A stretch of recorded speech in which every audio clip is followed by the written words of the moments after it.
अलवर में आज जिला प्रभारी मंत्री ममता भूपेश पहुंची। यहां सर्किट हाउस में ममता भूपेश ने अधिकारियों से कोरोना को लेकर चर्चा की। सर्किट हाउस में श्रम राज्य मंत्री टीकाराम जूली भी मौजूद रहे। मंत्री के पहुंचने पर प्रोटोकॉल के तहत गार्ड ऑफ ऑनर के साथ जवानों ने सलामी दी। मंत्री ने जिला अधिकारियों से कोरोना संक्रमण की स्थिति पर चर्चा करते हुए राज्य सरकार द्वारा जारी गाइडलाइंस की पालना सुनिश्चित करने के निर्देश दिए। इस दौरान ममता भूपेश ने मीडिया से बातचीत में कहा कि 15 दिन के लॉकडाउन को सबको मिलकर सफल बनाना होगा, तभी कोरोना की चेन को तोड़ा जा सकता है। प्रशासन से वीसी के माध्यम से टेलीफोनिकली दृष्टि से हर तरह से मैं मॉनिटरिंग कर रही थी। जूली साहब हमारे लगातार अलवर के अंदर ही पिछले 20-25 दिन से रह रहे थे। ये भी हमारे सरकार के मंत्री हैं और हमने मुख्यमंत्री जी के साथ में मिलकर वीसी से लगातार हर दिन 2-3 दिन के अंदर कैबिनेट की मीटिंग्स हो रही है। हर जिले के ऊपर चर्चा कर रहे हैं, कलेक्टर से बात कर रहे हैं, मुख्यमंत्री जी भी कर रहे हैं। 3 दिन पहले सीएम साहब ने वीसी के माध्यम से पंच सरपंचों तक से चर्चा करी है कि किस तरह से इस पेंडेमिक स्थिति से हम लोग बचे। कल हम लोगों ने सर्वदलीय बैठक करी, मुख्यमंत्री जी ने उसके अंदर तमाम दल के नेताओं से विचार विमर्श किया।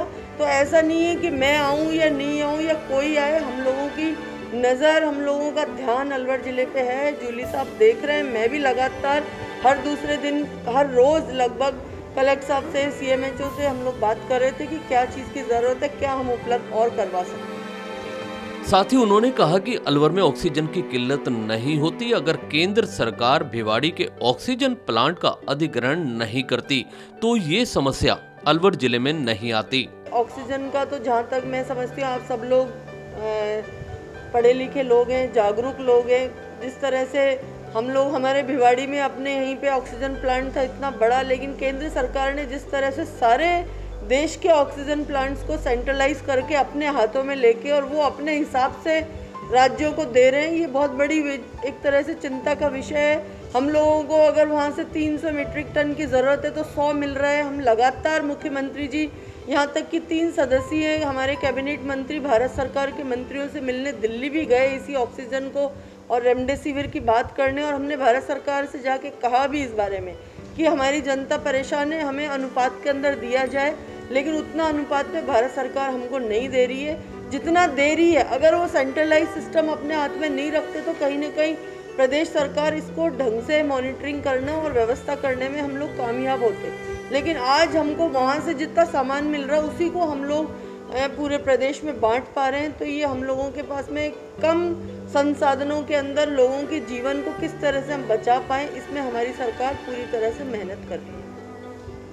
मेडिकल विभाग के पास जो संसाधन है वो भी कम है, तो टेस्टिंग किट है वो भी यहाँ पर कम आ रही है। जैसे टेस्टिंग का जो दर बढ़नी चाहिए थी, जो जितनी तेज़ी से टेस्टिंग होनी चाहिए वो नहीं। देखिए, तो मेडिकल विभाग अपनी तरह से निर्णय कर रहा है और सही कर रहे हैं वो लोग। ऐसा नहीं है कि कम कर रहे हैं, ज़्यादा कर रहे हैं। पूरी तरह से हमारे गाँव तक के अंदर हमारी आशा बहनें, हमारी एएनएम्स, जीएनएम्स गांव-गांव में फिर घूम के सर्वे कर रही हैं। सब जगह जा रहे हैं हम लोग, उनको मेडिकल किट भी दे रहे हैं। जिनको बुखार, खांसी, जुकाम के लक्षण नज़र आ रहे हैं उनको गांव के अंदर ही समझाइश करके वहाँ रोका जा रहा है, दवा दी जा रही है।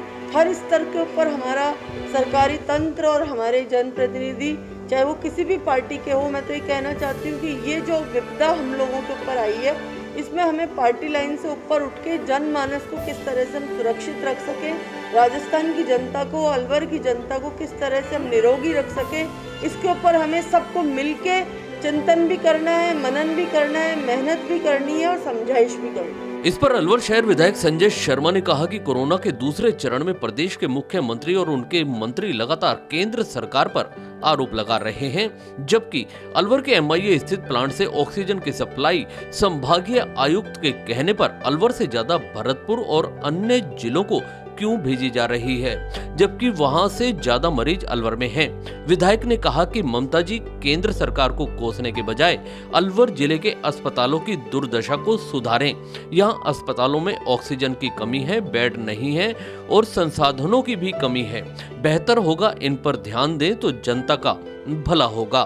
बाल विकास मंत्री ने आरोप लगाया कि केंद्र अलवर जिले का भिवाड़ी में सबसे बड़ा ऑक्सीजन प्लांट है अलवर जिले का। यदि केंद्र सेंट्रलाइजेशन नहीं होता तो अलवर राज्य सरकार के हाथ में होता तो अलवर में इसे ऑक्सीजन की आपदा नहीं आती। देखिए, जैसे ही कोरोना का दूसरा चरण पूरे देश में, हमारे प्रांत राजस्थान में, हमारे ज़िले और हमारे शहर अलवर में आया, उस दिन से ही लगातार कांग्रेस के सरकार के माननीय मुख्यमंत्री माननीय अशोक गहलोत जी और उनके मंत्रिमंडल के तमाम सदस्य यहाँ राजस्थान में व्यवस्था करने की बजाय बार बार केंद्र सरकार को कोसने का काम कर रहे हैं। मैं माननीय मुख्यमंत्री जी से और हमारी ज़िले की प्रभारी आदरणीय ममता भूपेश जी से ये पूछना चाहता हूँ कि राजस्थान में जो हमारे अलवर ज़िले में जो गैस ऑक्सीजन का आवंटन हो रहा है वो संभागीय आयुक्त महोदय के आदेश से हो रहा है। संभागीय आयुक्त राजस्थान सरकार के अधीन है। ये जानकारी मैं आदरणीय ममता भूपेश जी को लाना चाहता हूँ। संभागीय आयुक्त के आदेश के तहत भरतपुर जिला जो कहीं छोटा जिला है उसको ज़्यादा ऑक्सीजन दी जा रही है, जबकि अलवर ज़िले में अलवर शहर मुख्यालय पर मरीज भी ज़्यादा हैं, अलवर ज़िला भी बड़ा है, साथ साथ अन्य राज्यों के और भरतपुर तक के मरीज यहाँ के इलाज ले रहे हैं, उसमें ऑक्सीजन कम दी जा रही है। आज अलवर ज़िले की जनता माननीय ममता भूपेश जी से, जो हमारी ज़िले की प्रभारी हैं, उनसे ये पूछना चाहता है कि कोरोना की इतनी भयंकर त्रासदी में, इतनी भयंकर आपदा में आज आप अलवर शहर को या अलवर जिला मुख्यालय पे आप प्रभारी हैं अलवर ज़िले की, आज आपको याद आई है अलवर शहर की, अलवर ज़िले की, इतने दिनों से आप कहाँ थी। दूसरी ओर आज अलवर में पूरे राजस्थान में बेड्स नहीं है, ऑक्सीजन बेड्स नहीं है, साधारण बेड्स नहीं है, दवाइयों का अभाव है, चिकित्सा कर्मियों का अभाव है, डॉक्टर्स का अभाव है, जिसकी सीधी सीधी जिम्मेवारी माननीय मुख्यमंत्री अशोक गहलोत जी की है। मैं आपके चैनल के माध्यम से माननीय मुख्यमंत्री जी से आह्वान करूंगा, उनसे निवेदन करना चाहूँगा कि केंद्र की सरकार को कोसने की बजाय अच्छा होगा कि राजस्थान में जो चिकित्सा व्यवस्था जो चरमराई हुआ है, जो ढांचा उनका खत्म हो चुका है, उसको सही करें, डॉक्टर्स अवेलेबल कराएं, नर्सिंग स्टाफ अवेलेबल कराएं।